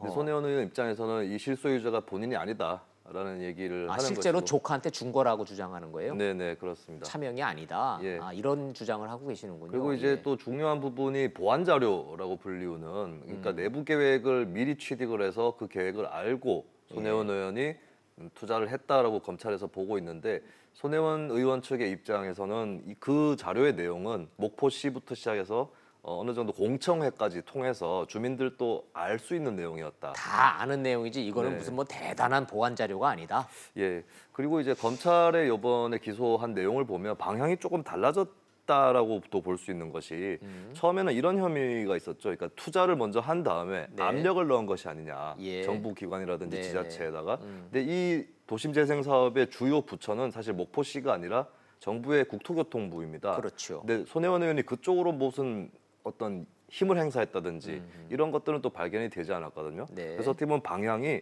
투자를 한 다음에 압력을 넣었다가 아니라 미리 알고 투자를 했다 쪽으로 검찰의 수사 방향이 나온 것인데 근데 미리 알았다라는 부분에 대해서 이거는 네. 목포 주민 어지간한 사람은 알 수도 있는 내용이었다라고 예, 손혜원 예. 의원은 반박을 하고 있는 것이죠. 손혜원 의원이 그 밝힌 내용은 결국은 검찰 수사가 억지스럽다 이런 표현이 돼 그렇죠. 손 있군요. 의원 측 입장은 그렇습니다. 근데 그냥 억지스럽다가 아니라 왜 다소 억지스럽다 그러죠? 글쎄요, 그거는 뭐 단어 표현을 할 때에 예. 뭐 좀 군더더기로 붙는 표현인 건지. 그러니까 다소 억지스럽다는 얘기는 어느 정도는 맞다는 뜻 아닌가요? 근데 손혜원 의원의 그간의 반응을 봤을 때는 매우 너무나 억지스럽다라는 예. 생각을 하고 있을 것 같아요. 절대적으로 이거는 100% 소설에 가까운 억지다라고 그러면은 평소 이 논조하고 네. 맞는데 다소 억지스럽다 그러니까 검찰 수사 결과가 그럼 어느 정도는 맞다라고 인정하시는 건가? 그게 궁금해서 여쭤보는 거예요. 근데 어제 손 의원 측에서 페이스북을 통해서 발표한 내용을 보면은 예전에 얘기했었던 차명 거래한 것이 사실이라면 자신의 전 재산을 환원하겠다라는 그 입장에 대해서 재확인을 시켜줬거든요. 네. 예전과 다름없는 강경한 태도이기 때문에 다소라는 표현은 어쩌다가 들어간 표현일 가능성이 높다고 봅니다. 좋습니다. 자, 이거 뭐 실체적 진실은 이제 재판을 통해서 가려지겠죠. 네. 재판부의 판단을 좀 기다려 봐야 되는데 일단 여야 뭐 의견들은 어때요? 일단 이게 뭐 정파적으로 갈려 있습니다. 그래서 일단 야당, 바른미래당을 포함해서 자유한국당까지 예. 다 손혜원 의원에 대해서 비판하는. 거 봐라. 뭐 검찰 수사를 통해서 밝혀지지 않았느냐. 뭐 이런 반응인 거고. 예, 그렇습니다. 그리고 민주당은 어때요? 민주당 반응이 제일 중요한데. 민주당은 좀 어정쩡한 입장일 수밖에 없어요. 이 손혜원 의원이 또 무소속으로 탈당을 해버린 상태고 예. 탈당한 의원에 대해서 새삼 또 이렇게 감싸는 태도를 좀 취하기도 에이, 손혜원 의원이 애매하죠. 무소속으로 탈당했다고 국민들이 아유 이제 민주당하고는 상관없는 사람이라고 믿는 국민이 누가 있겠어요? 근데 민주당에서 거꾸로 생각했을 때 손혜원 의원 재판에 대해서 입장을 표명한다면 예. 국민들 입장에서 저기 무소속으로 탈당한 건 다 거짓이었구나, 쇼였구나 이렇게 생각할 수 있겠죠. 그래서 결론이 민주당의 선택은 뭡니까 결론적으로? 일단 뭐 그냥 그냥 지켜보는 것으로 그냥 그렇게 가고 있는 것이고. 딴 데 쳐다보고 못 본 척. 민주당 의원 개개인의 입장은 분명히 있을 수 있어요. 예, 손혜원 예. 의원이 좀 부당하게 아니, 이럴 때는 당의 공식 논평이 중요하니까. 네. 당의 공식 논평이. 예. 당의 공식 차원의 입장은 내기 어렵지 않을까. 아하. 수사가 완전히 끝나고 재판까지 끝나기 전까지는 힘들지 않을까 싶어요. 그냥 뭐 이거네요. 입 딱 닫고 못 쳐다본 척하고 딴 데 이렇게 쳐다보고서 네. 딴짓 하는 거네 그냥. 입을 열어도 논란이 될 것이니까. 입을 열어도 논란이고 네. 또 저 쳐다보고서는 아무 소리 안 해도 논란이고 그러니까 못 본 척하고 그냥 넘어간다. 네. 이해가 되면서도 왜 그런지 이해가 되면서도 뭔가 좀 궁색한 것 같기도 하고 좋습니다. 하여튼 자 윤석열 검찰총장 청문회를 계기로 해서 한국당이 국회로 돌아온다. 자 이 명분으로 돌아올 거다. 가능한 전망이에요? 저는 가능할 수 있다고 봅니다. 판이 벌어졌는데 그걸 못 본 척 지나가는 것도 이상한 거고 예. 어떻게 보면은 윤석열 청문회는 자유한국당한테 돌아올 수 있는 좋은 판일 수 있는데 그걸 또 못 본 척하고 지나간다면 국민들 입장에서는 아니 이게 벌어져도 끼지 못하는가 이렇게 빈축을 살 수 있거든요. 혹시 청문회만 하고 다시 뛰쳐나갈까 봐 그걸 걱정하는 거예요 제가. 저는 그것도 가능하다고 봅니다. 그것도 가능해요. 근데 사실 우리가 언론 보도라든지 이쪽에서 유념을 해야 될 것이 그동안에 국회가 공전되었다라는 표현을 많이 써왔거든요. 네. 근데 사실 알고 보면 그동안에 상임위가 몇 번 열린 곳도 있었고요. 네. 그리고 국회의원 일 안 한다고 하지만 지역구 관리라든지 다들 하고 있습니다. 그렇죠. 언론에다 대고 보도자료 내는 것도 일하는 거고. 그래서 국회라는 공간은 사실 열리고 닫히는 것이 굉장히 문이 육중해서 그걸 열기 어렵다거나 닫기 어렵다거나 한 공간이 아니다라는 것이고 어떻게 보면 자유한국당도 너무 장애 집회라는 프레임을 고집할 필요가 없었던 것이 자유롭게 드나들면서 그렇죠. 안팎을 드나들면서 투쟁할 수도 있는 거였거든요. 근데 그 점에서는 스스로 좀 자승자박한 측면이 있고 좀 전략적으로 생각하면 청문회를 계기로 해서 네. 그냥 이 명분으로 들어와서 투쟁한다라고 하는 출구 전략이 될 수도 있지 않을까요? 그렇습니다. 한국당 입장에서 아무래도 보면. 뭐 청문회만 했다가 바로 뛰쳐나가기는 좀 힘들 것 같고요. 예전에 이미 명분이 없다 뛰쳐나갔기 아닌가 이렇게 때문에. 되잖아요. 또. 예. 그죠? 그래서 청문회를 들어가게 된다면 계속해서 들어갈 확률이 더 높을 텐데 예. 그래서 청문회에 진짜로 들어갈지는 조금 더 지켜봐야 될 것 같고요. 그리고 이거는 외면적으로 크게 드러나진 않았지만 황교안 대표와 나경원 원내대표는 판단이 좀 다를 수밖에 없습니다. 그 대목이 지금 핵심인 것 같은데 네. 그 좀 여쭤볼게요. 자, 나경원 원내대표 입장에서는 어찌 됐든 간에 명분만 생기면 들어가려고 하는 거 아닙니까? 원내대표는 당연히 원내에 있을 때 빛을 발하는 빛을 거죠. 발하는 예. 것입니다. 그러니까 원내대표는 네. 본능적으로 DNA적으로 들어가려고 해요. 네, 그렇습니다. 가능하면. 근데 황교안 대표는 지금 원외고 그렇죠. 장애 투쟁을 하고 있는데 네. 내가 당 대표니까 국회가 안 나고 이렇게 파행이 되면은 모든 스포트라이트가 나한테 온다라는 이 이해득실 계산하겠죠? 네, 그걸 할 뿐더러 나경원 원내대표는 올 12월까지 임기 1년의 원내대표 자리를 수행하는 그런 입장이라면 네. 황교안 대표는 대표 임기도 임기지만 내년 총선 때 치르고 대선 주자로서의 로드맵이 맞아요. 있는 거거든요. 예. 근데 현재는 대표에 취임한 지 그렇게 오래되지 않았기 때문에 지지층을 결속시키는 그런 행보에 더 필요성을 느낄 수밖에 없고 또 본인이 장애 집회에서 어느 정도 재미를 느끼는 그런 모습을 보여줬습니다. 맞아요. 그래서 이걸 그러나, 쉽게 예. 그걸 깨고 국회로 들어가는 것이 마뜩치 않을 수 있고 그리고 국회로 들어갔을 때 나경원 원내대표에게 당의 중심이 쏠리는 네. 그래서 대표가 조금 더 소외되는 그런 것들을 우려할 수 있는 거죠. 글쎄요. 근데 뭐 당 지지도 여론조사만 놓고 보면 장외 집회에서 별로 한국당이 재미 본다라는 수치적 변화가는 좀 없어 보이긴 하는데. 네. 자, 어찌 됐든 윤석열 청문회는 핫하게 진행되겠죠. 후끈 달아오르겠죠. 아마 그럴 것 같고 자유한국당이 설령 청문회에 들어가지 않더라도 예. 언론전을 통해서 계속해서 비판을 할 수 있기 때문에 근데 나경원 원내대표가 청문회는 해서 들어간다고 그랬잖아요. 왜 안 들어갈 수도 있다라는 그 전망이 왜 자꾸 하시죠? 근데 이제 원내대표 분위기가 그래요, 실제로? 원내대표가 결정한다고 해서 들어가는 건 아니기 때문에 네. 어쨌든 뭐 국회의원의 모임이라는 성격을 넘어선 정당의 성격이 있고 대표까지 어느 정도 동의가 되어야 예. 청문회 참가가 가능하지 않을까 싶어서 제가 안 들어갈 수도 있다고 여지를 열어두는 그렇군요. 것이고요. 예, 예. 자, 윤석열 청문회의 쟁점은 뭘까요? 만약에 이게 또 열리긴 열릴 거 아니에요. 뭐 한국당이 들어오고 안 들어오고는 둘째 문제고 네, 청문회를 열리긴 열릴 거 아닙니까? 그렇습니다. 자, 쟁점이 많을 것 같은데 윤석열은 네, 자유한국당 의원들이 들어오지 않더라도 바른미래당 쪽에서도 이 인사를 비판을 했고 네. 민주평화당, 정의당은 환영을 하면서도 철저하게 검증하겠다라고 했기 때문에 뜨거운 이슈가 될 것 같고요. 쭉 나열이 돼 있던데 1번이 뭘까요? 첫 번째는 코드 인사 논란이 될 것 같습니다. 코드 인사다. 네, 윤석열 아니 청장 대통령이 후보에 대해서 시키겠다면 검찰총장은 지명하는 거죠. 네. 그걸 꼭 코드 인사라고 그럴까요? 이게 이제 어떤 정권이든 간에 또 누가 여당이 되든 간에 계속 되풀이되어 왔던 그런 예. 얘기고 이제 윤석열 총장 후보자 같은 경우는 정권 초기에 적폐청산이라는 그 화두의 아이콘이었던 것이고 이게 문재인 정부 친화적인 인사가 아니냐라고 바른미래당이나 자유한국당에서는 보고 있는 건데 그 점이 기수를 아무래도 첫 번째가 5개나 나오겠죠. 건너뛰면서 윤석열을 검사를 검찰총장에 임명하는 이 네. 파격 인사를 한 이유는 적폐청산 수사 끝까지 간다라는 강력한 의지가 담겨 있는 거 아닙니까? 네, 그 의지가 담겨 있을 뿐더러 문재인 정부가 이제 자기 사람이라고 윤석열을 챙기는 거 아니냐라고 네. 그렇게 분명히 보수 야당 쪽에서는 공세를 지적을 퍼붓겠죠. 공사를 할 것이고 그리고 그 과정에서 그냥 코드 인사라고만 논쟁을 할 수는 없기 때문에 네. 뭐 개인적인 그런 일들이라든지 또 뭐 부인의 재산이 많다든지 뭐가 좀 있어요 또 개인적으로. 장모가 뭐 어디에 연루돼 있다든지 이런 의혹들을 보수 야당에서는 특히 집중해서 제기하지 않을까 전망이 됩니다. 그러면은 그 얘기 나온 김에 좀 하나 물어보죠. 네. 재산 65억 그거 얘기하는 거예요 일단?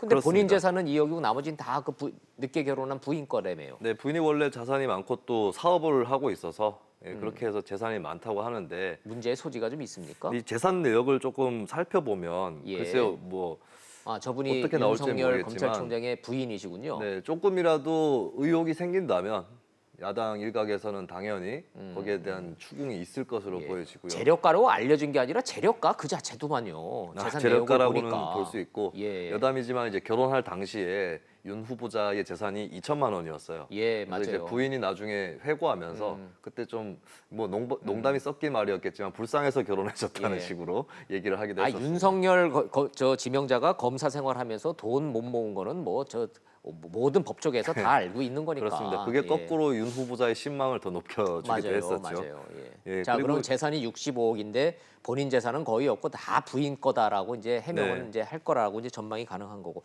그 처가 얘기는 왜 나옵니까? 자꾸? 이제 예전에 2003년경 꽤 오래전 일인데 예. 윤석열 후보자의 장모가 예. 경매 낙찰 이익금 분배를 둘러싸고 분쟁이 붙었었어요. 아하. 예, 그 과정에서 이제 상대방이 글쎄 주요 증인이 진술을 변경함으로써 네. 윤석열 후보자 장모가 좀 빠져나가고 예, 무혐의 혐의에서. 처리가 됐죠. 예, 그렇습니다. 그리고 이제 상대방에서는 그에 대해서 윤 후보자가 윤 검사가 이 사건에 개입했다라는 진정을 제출하기도 했었습니다. 지금 김평론가님 말씀하신 그 내용이 작년 국감에 나왔죠. 네, 그렇습니다. 국감에서 나와가지고 야당 의원들이 제기를 했다 흐지부지 됐잖아요. 그렇죠. 장제원 자유한국당 의원이 그때 제기를 했었죠. 예. 근데 사실 이 카드를 저는 쓰기는 어렵다고 보는 게 이게 뭐 무혐의 처분이 나기도 했었고 윤석열 후보자 측에서도 예전에 이미 상당히 이제 구체적으로 반박을 했었거든요. 네. 그리고 이제 장모에 대해서 진정을 넣었던 그 상대방도 인터넷에다가 이제 윤석열 후보자 부인에 대해서도 허위 비방의 그런 글을 올리기도 했었기 때문에 그럼 국감에서 신빙성이- 흐지부지 됐으니까 청문회에서도 폭발력이 없을 거다 이렇게 보는군요. 근데 아마 정치권에서. 다시 꺼내들지 않을까 싶어요. 다시 꺼내기는 네, 할 건수가 거지만. 적으면.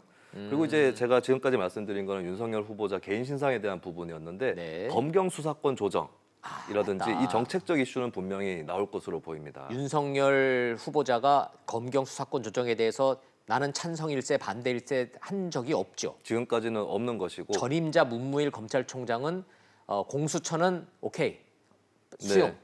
검경 수사권 조정은 이건 분명히 문제. 입장이 명확했죠. 그렇습니다. 그러면 윤석열도 이제 이거 밝혀야 되네요. 지금까지 윤 후보자가 입장이 불명확했던 것은 당연한 일이라고 봐요. 검찰로서 또 문민의 통제를 받아야 될 입장인데 또 현장에서 일을 했기 때문에 네. 거기에 대해서 얘기할 틈은 당연히 없는 것인데 네. 이제는 검찰 조직의 수장이 되는 것이라 인사청문회에서 당연히 정책적인 이야기를 해야 되겠죠. 예, 예. 근데 자유한국당이나 바른미래당에서 어느 정도 좀 센스가 있는 의원이라면 윤석열 후보자가 정부의 검경 수사권 조정안과 똑같은 입장은 아닐 것이다. 예. 라고 일단 판단을 하고 그 틈새를 노려서 어떻게 보면 이게 관계로 비화될 수도 있는데 윤석열 후보자 문재인 정부하고 코드가 오히려 다르다는 식으로 몰고 갈 수도 있는 거거든요. 그렇군요. 예, 그런 자, 부분이 나올지 한번 볼 일이죠. 어찌됐든 청와대가 원하고 있는 검경 수사권 조정에 내 사람이라고 갖다 심은 윤석열이 어떤 입장을 표명할 거냐 관전 네. 포인트는 많네요. 그렇습니다. 궁금하네. 한번 지켜보죠. 네. 예, 알겠습니다. 잘 들었습니다. 고맙습니다. 예, 감사합니다.